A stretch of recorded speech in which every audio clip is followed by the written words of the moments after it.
Imagine the most romantic movie scene you've ever watched: the slow-motion run, the leap of faith, the perfect catch, and the swelling orchestral music that signals a happily ever after. Now imagine all of that cinematic magic shattering in a single second, replaced not by a kiss, but by a sound like a dry branch snapping in the middle of a silent forest, followed by a scream that definitely wasn't in the script.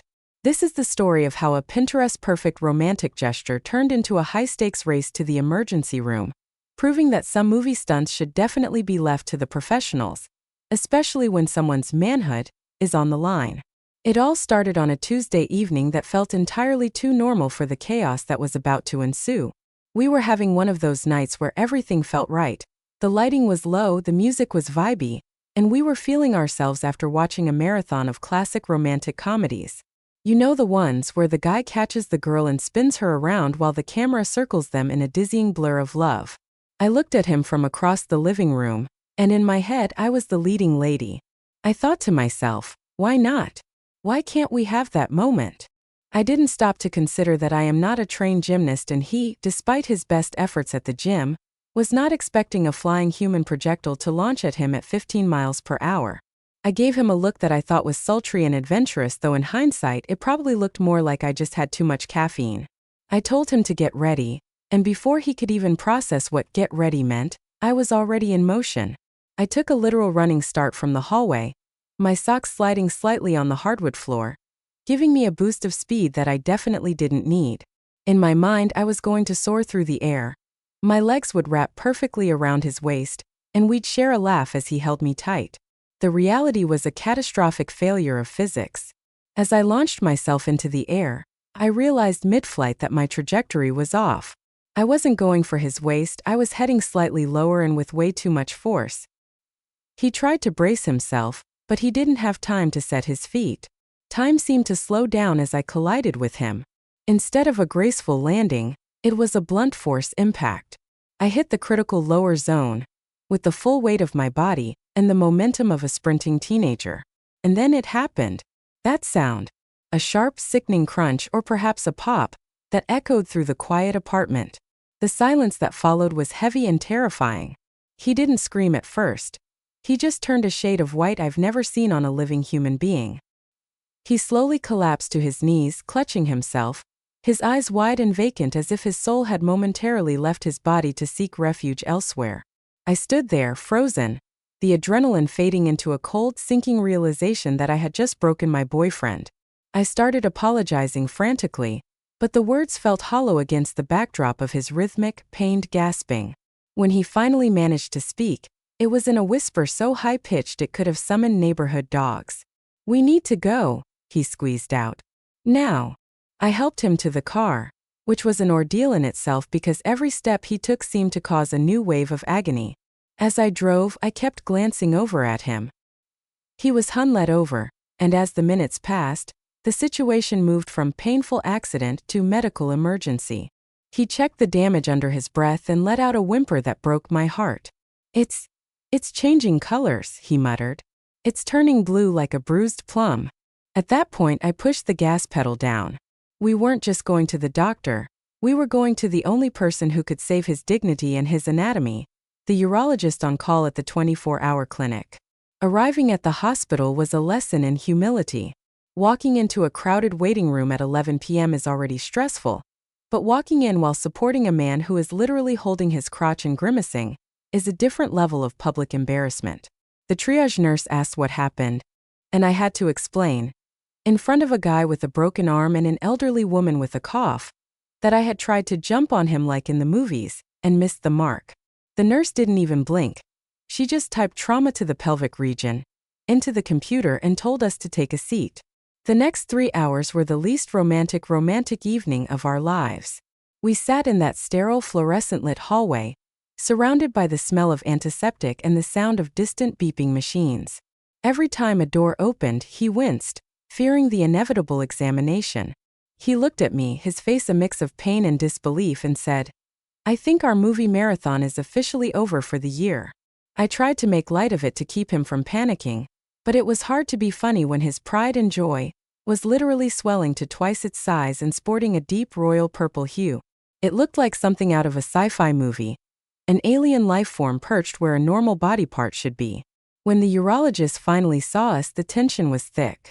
The doctor was a no-nonsense professional who had clearly seen everything.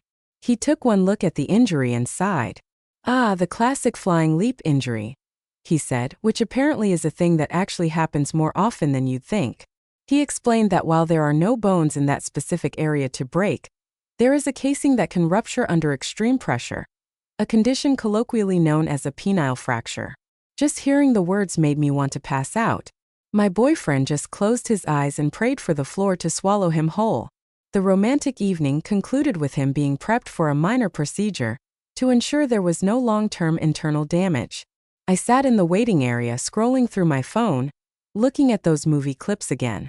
They don't show you the part where the girl has to sign insurance forms while the guy gets an ultrasound on his private parts. They don't show you the recovery time, the ice packs, or the awkward phone calls to explain why he can't come into work on Wednesday. In the end, he was okay, but the blue phase lasted way longer than either of us expected. It became a running joke between us, though a very careful one because laughing too hard actually hurt him for the first week. We learned a very valuable lesson that night. Real life doesn't have a stunt coordinator. If you want to jump into someone's arms, maybe start from a stationary position, or better yet, just walk over and give them a hug. Our movie moment didn't end with a sunset or a kiss. It ended with a prescription for painkillers and a very specific set of instructions from a specialist. But hey, at least it's a story we'll be telling very quietly for the rest of our lives.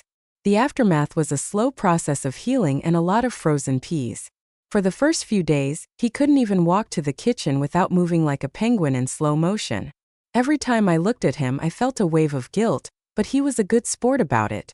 He even named the ice pack the negotiator, because it was the only thing keeping the peace in his lower regions. We spent the week on the couch, but this time there were no jumps, no leaps, and definitely no romantic comedies. We stuck to documentaries about deep-sea fishing. Something safe, something far away from the dangers of cinematic romance. Looking back, the crunch is still the most vivid part of the memory. It's a sound that stays with you, a reminder of the thin line between a perfect night and a medical disaster. I keep telling him that I've marked him for life, and he reminds me that he'd prefer a tattoo next time. Our friends eventually found out, of course. You can't keep a blue incident a secret forever, especially when you're seen limping into a urology clinic at midnight. Now, whenever we go to a wedding and the bride and groom do a choreographed dance with lifts and jumps, we just look at each other, wince simultaneously, and stay firmly planted in our chairs. The moral of the story? If you're going to attempt a movie-style leap of faith, make sure your partner is a professional wrestler or that you have a really good health insurance plan. And maybe, just maybe, stick to the script where the characters just hold hands and walk into the sunset.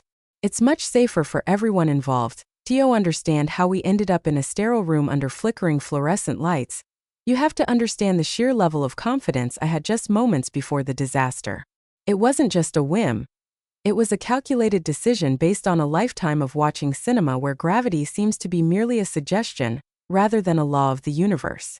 I had spent years watching films where the protagonist effortlessly catches his leading lady, and they share a moment of pure, weightless bliss.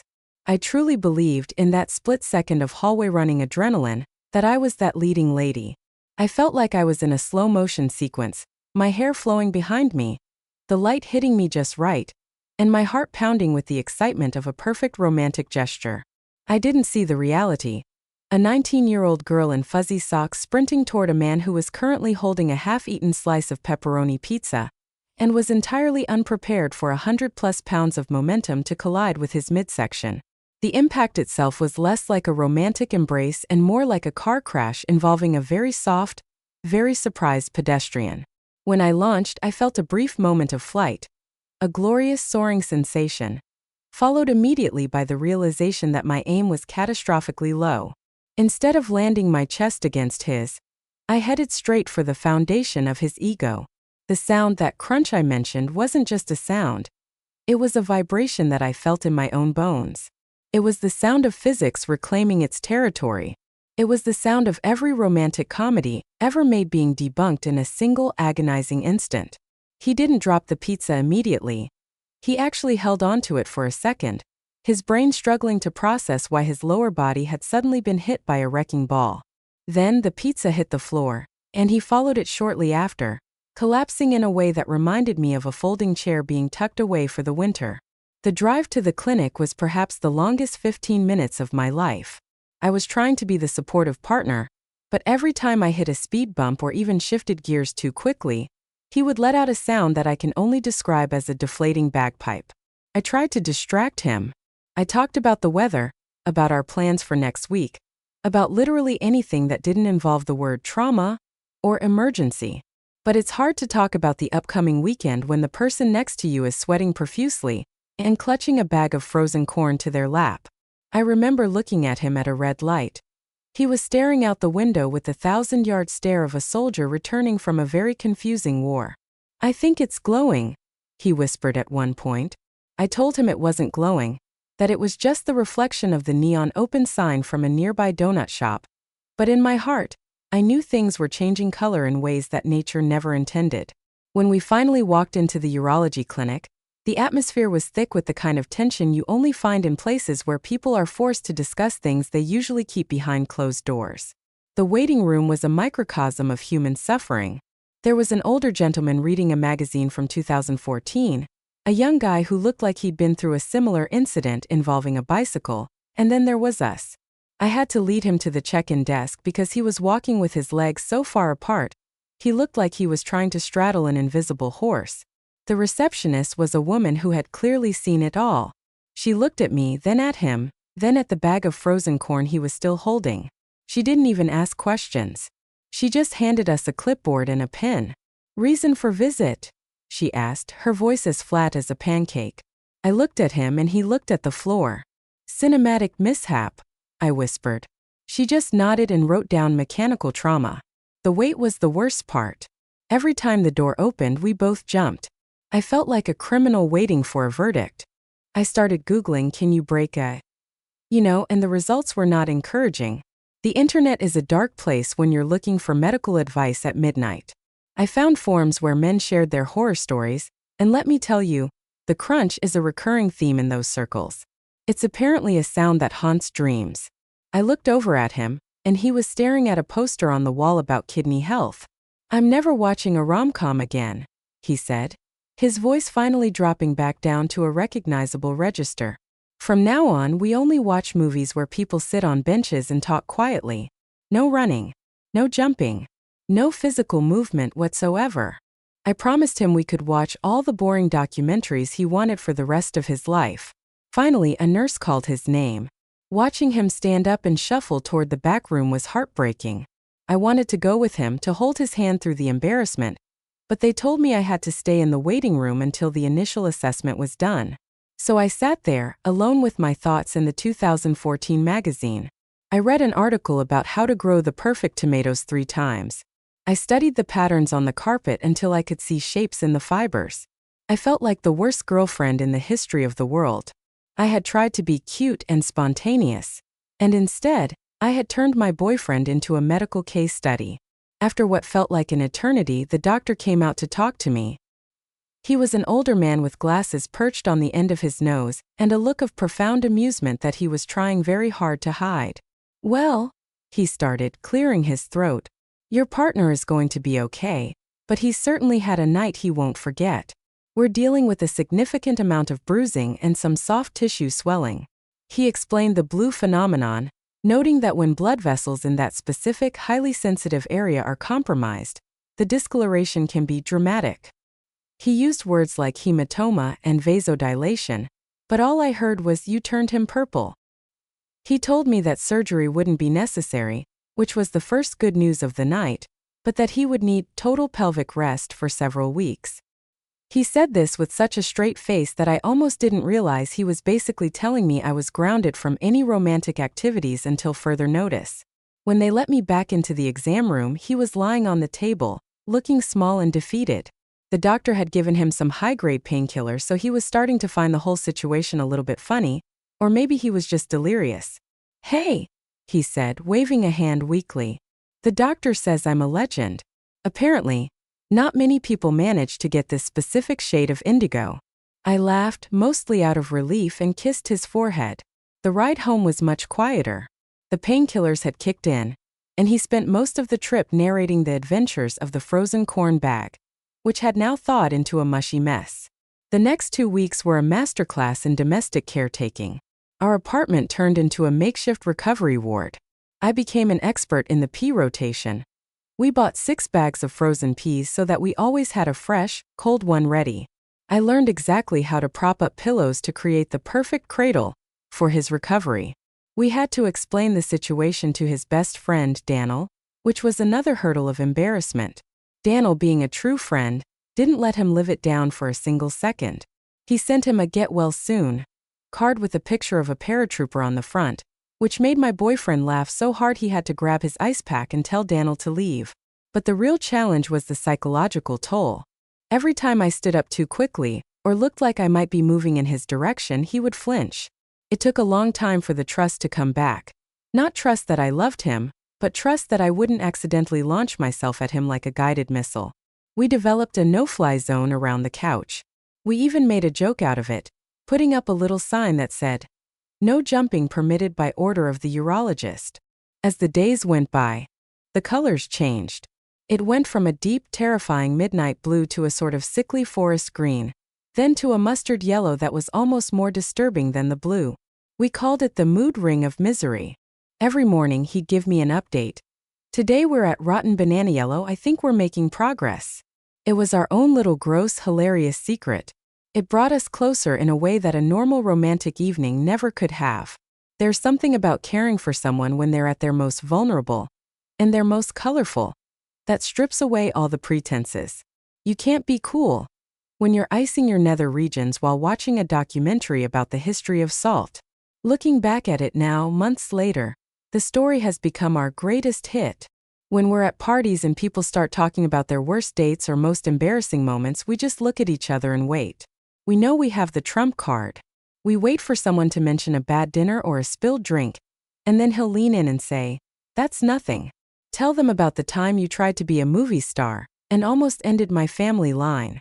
And I'll tell the story with all the sound effects and the descriptions of the urology clinic, and by the end, everyone is either laughing or cringing so hard they're turning blue themselves. It taught me that love isn't about the big cinematic moments. It's not about the leaps of faith or the dramatic catches. It's about the person who stays with you in the waiting room at 3 a.m. It's about the person who buys all the frozen peas in the grocery store without feeling weird about it. It's about being able to laugh at the absolute absurdity of being human and the fact that our bodies are surprisingly fragile, especially when subjected to the magic of Hollywood. We still watch movies, but now whenever a character jumps into someone's arms, we both yell at the screen, "Don't do it. It's a trap." Think of the urologist. And honestly, our relationship is better for it. We have a bond forged in the fires of medical embarrassment. We've seen the worst and the bluest of each other, and we're still here. He's fully recovered now, though he still gives me a wary look whenever I take a running start toward anything. And me? I've retired from my career as a stunt woman. I've realized that I'm much better at walking slowly and giving very, very gentle hugs. The crunch is a distant memory, but the lesson remains. Leave the stunts to the professionals and keep the romance grounded, literally.